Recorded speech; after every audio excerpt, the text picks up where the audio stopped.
Eccola la palazzina Monigo che ospita i 24 nuovi appartamenti di edilizia residenziale pubblica destinati alle famiglie in graduatoria che attendono l'assegnazione di una casa.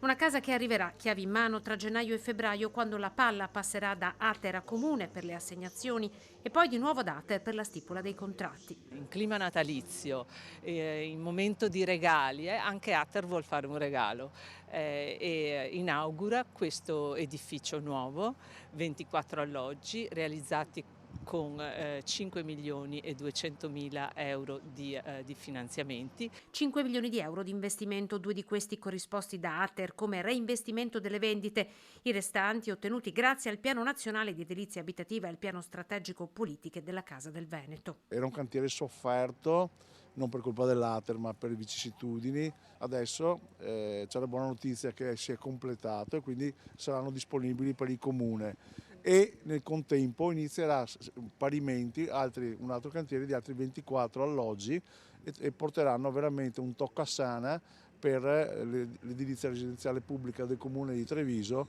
che ne ha bisogno.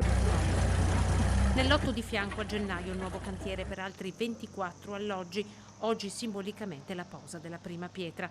Edifici in classe A3 costruiti al massimo dell'efficienza energetica. Sono tutti pannelli fotovoltaici, si andranno appunto ad adottare questa comunità energetica al fine di abbattere i costi, quindi come autoproduzione e autoconsumo dell'energia elettrica. A margine della presentazione anche un presidio di polizia. Il timore era che l'inaugurazione di oggi potesse portare qualche tensione in un contesto come quello dell'emergenza abitativa particolarmente sentito a Treviso.